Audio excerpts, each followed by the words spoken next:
Eshwarappa CM ಅಂತ ನಾ ಹೇಳಿಲ್ಲ. ಈಶ್ವರಪ್ಪನವರು ನಾವೆಲ್ಲ ಒಂದಾಗೋಣ ಅನ್ನೋಂಥದ್ದು. ಸಮಾಜಗಳು ಲಿಂಗಾಯತರು, ಹಿಂದುಳಿದ ಸಮಾಜ, ದಲಿತ ಸಮಾಜ ಎಲ್ಲ ಒಂದಾಗೋಣ. ಇವತ್ತು ಸಿದ್ದರಾಮಯ್ಯನವರು ವಿಫಲ ಆಗ್ಯಾರ. ಸಿದ್ದರಾಮಯ್ಯನವ್ರ ರಾಜಕೀಯ ಅಂತ್ಯ ಆಯಿತು. ಈಗ ಹೊಸ ಒಂದು ರಾಜಕೀಯ ಧ್ರುವೀಕರಣ ಆಗುತ್ತೆ ರಾಜ್ಯದಲ್ಲಿ. ಅದು ಎಲ್ಲರೂ ಇವತ್ತೆಲ್ಲ ಹಿಂದೂಗಳಲ್ಲಿ ಸಹ ಭಾಳಷ್ಟು ಈ ಸರ್ಕಾರದ ಬಗ್ಗೆ ಬೇಜಾರಿದೆ. ನಾವೆಲ್ಲ ಒಂದಾಗಿ ಹೋಗ್ಬೇಕಂತ ಹೇಳಿದ್ದೇನೆ ಹೊರತು CM ಯಾರು ಆಗ್ಬೇಕು ಅನ್ನೋಂಥದ್ದು ಪಾರ್ಟಿ ಹೈಕಮಾಂಡ್ ನಿರ್ವಹಣೆ ಮಾಡ್ತದೆ, ಜನ ನಿರ್ಣಯ ಮಾಡ್ತಾರೆ. ಸರ್ ತಾವೊಂದು ಮಾತು ಹೇಳ್ತಾ ಇದ್ರಿ, ಸಿದ್ದರಾಮಯ್ಯ ಕೆಳಗಿಳಿದ್ರೆ ಕಾಂಗ್ರೆಸ್ ಸರ್ವನಾಶ ಆಗುತ್ತೆ ಅಂತ. ಇದೇ ಕೊನೆಯ ಮುಖ್ಯಮಂತ್ರಿ ಆಗ್ತಾರೆ ಹೋಗ್ತಾ ಇದ್ರು. ಕಾಂಗ್ರೆಸ್ ಸಿದ್ದರಾಮಯ್ಯ ಇಳಿಸಿದ ದಿವಸ ಕರ್ನಾಟಕದಲ್ಲಿ ಕಾಂಗ್ರೆಸ್ನ ಕೊನೆಯ ಮುಖ್ಯಮಂತ್ರಿ ಸಿದ್ದರಾಮಯ್ಯ, ಒಂದು ಯಾರೂ ಆಗೋದು. Okay, thank you. ಯಾಕಂದ್ರೆ BJP 2 ಬಣ ಇದೆ, ಮೊದಲಾದ ಅಂತ ನಿಮ್ಮನ್ನ ಸೇರಿದಂತೆ 28 40 ಅವ್ರಿಗೆ ಏನು ಬೇಕಾಗಿಲ್ಲ. ಕಾಂಗ್ರೆಸ್ನಲ್ಲಿ 8 ಮಂದಿ ಮುಖ್ಯಮಂತ್ರಿಗಳದ 8 ಬಣ ಅದಾವ. ಕಾಂಗ್ರೆಸ್ ಸಿದ್ದರಾಮಯ್ಯ ಬಣ ಬೇರೆ, DK ಈ ಎಲ್ಲ ಹೋರಾಟದ ಹಿಂದೆ ಯಾರದಾರಪ್ಪ?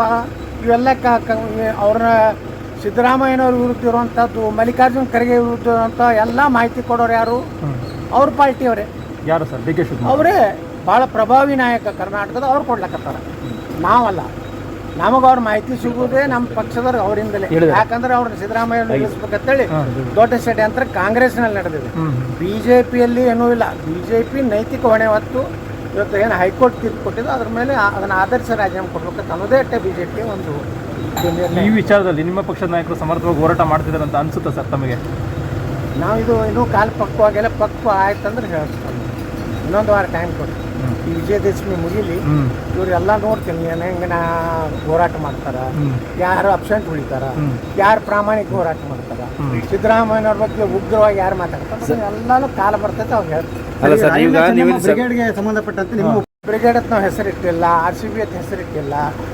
ಎಲ್ಲ ಹಿಂದೂ ಸಮಾಜದ ಎಲ್ಲ ವರ್ಗ, ದಲಿತರು ಹಿಡಿದು ಎಲ್ಲ ವರ್ಗದ ಜನರ ಸಂಘಟನೆ ಮಾಡಬೇಕು. ಸಿದ್ದರಾಮಯ್ಯ ಸರ್ಕಾರ ಕೇವಲ ಮುಸ್ಲಿಂ ತುಷ್ಟೀಕರಣದಲ್ಲಿದೆ, ಹಿಂದೂಗಳಿಗೆ ಅನ್ಯಾಯ ಆಗ್ತಾ ಇದೆ. ಗಣೇಶನೇ ಅರೆಸ್ಟ್ ಮಾಡುವಷ್ಟು ಕೀಳುಮಟ್ಟಕ್ಕೆ ಹೋಗ್ತಾ ಇದ್ದಾರೆ. ಇದರ ಎಲ್ಲದರ ವಿರುದ್ಧ ಇವತ್ತು ಹಿಂದುಳಿದ ಸಮುದಾಯದಲ್ಲಿ ಸಹಿತ ಸಿದ್ದರಾಮಯ್ಯನವರ ಇವತ್ತಿನ ನಡವಳಿಕೆ ಏನಿದೆ ಒಂದೂವರೆ ವರ್ಷದಿಂದ, ಅವರು ಬರೀ ಮುಸ್ಲಿಮರ ಒಬ್ಬ ಹಿತೈಷಿ ಕೆಲಸ ಮಾಡ್ತಾ ಇದ್ದಾರೆ.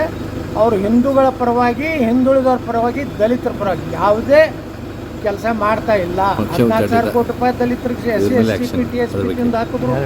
ಅಲ್ಲಿಂದ ವಾಲ್ಮೀಕಿ ಹಗರಣ ಅಲ್ಲೇ ಮುಚ್ಚಿ ಹಾಕುವಂಥ ಪ್ರಯತ್ನ ಮಾಡಿದ್ರು. ಇದೆಲ್ಲ ನೋಡಿದ್ಮೇಲೆ ಹಿಂದುಳಿದವರಲ್ಲಿ ಬಲ್ಲಿನೂ ಸಹ ಸಿದ್ದರಾಮಯ್ಯ ಬಗ್ಗೆ ಇವತ್ತು ಬಹಳಷ್ಟು ಒಂದು ನಿರಾಶೆ ಮೂಡಿದೆ. ಅದಕ್ಕೆ ನಾವು ಸಂಘಟನೆ ಅಲ್ಲಿ ಈಶ್ವರಪ್ಪನವರು ಒಬ್ಬ ಹಿಂದುಳಿದ ನಾಯಕರಿದ್ದಾರೆ. ನಾವು ಎಲ್ಲರೂ ಕೂಡಿ, ಬರೀ ರಾಣಿ ಚೆನ್ನಮ್ಮ, ಸಂಗೊಳ್ಳಿ ರಾಯಣ್ಣ ಸೀಮಿತ ಇಲ್ಲ, ಸಮಸ್ತ ಹಿಂದೂಗಳು ಎಲ್ಲ ದಲಿತರು ಹಿಡಿದು ಲಿಂಗಾಯತ ಬ್ರಾಹ್ಮಣ ಹಿಡಿದು ಒಂದು ಎಲ್ಲರಿಗೂ ಸಾಮಾಜಿಕ ನ್ಯಾಯ ಕೊಡುವಂಥ ಹೋರಾಟ ಮಾಡ್ತೀವಿ. ಇಷ್ಟು ಅಗ್ರೆಸಿವ್ ಆಗಿ ಹೋಗ್ತಿರುವಂಥ ಯತ್ನಾಳವರಿಗೆ ಪಾರ್ಟಿಯಿಂದ ಬೆಂಬಲ ಇದೆ ಸರ್? ಇಲ್ಲ ಒಂದು ಕಡೆಗೆ ಕಾಂಗ್ರೆಸ್ BJP ಹೈಕಮಾಂಡ್ ದೇವ್ರ ಬೆಂಬಲ ಇದೆ.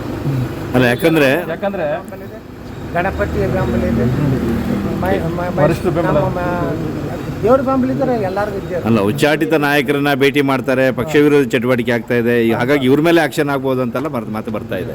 ಅಲ್ಲ, ನೀವು ಬರೀತೀರಿ, ನಿಮ್ಗೆ ಹೆಂಗೆ ಬೇಕು ಹಂಗೆ ಬರೀತೀರಿ. ಅಲ್ಲ, ಅದಕ್ಕೆ ನೀವು ಹೇಳ್ಬಿಟ್ರೆ ಮೀಡಿಯಾದವರು ವಿಷಯಂತರ ಗೆಬ್ಬಿಸ್ಬೇಕಾದ್ರೆ ವಿಷಯಂತರ ಬಗ್ಗೆ ಒಂದು ನೆಗೆಟಿವ್ ಬರೋದ್ರಂದ್ರೆ ಮರುದಿವ್ಸ ಪಾಸಿಟಿವ್ ಹೊಡಿತಾರೆ. ನೀವು ನಿಮ್ಮ ಮಿಗಾಕ್ ಬಿಟ್ಟಿದ್ದು ನಮಗೆ ಬಿಟ್ಟಿದ್ದು ಸರ್. ನಿಮ್ಮ ಸಭೆ ಬರುವಂಥ ದಿನಗಳಲ್ಲಿ ರಾಜ್ಯಾಧ್ಯಕ್ಷರ ಬದಲಾವಣೆಗೆ ನಾಂದಿ ಆಡೋದು ಸರ್?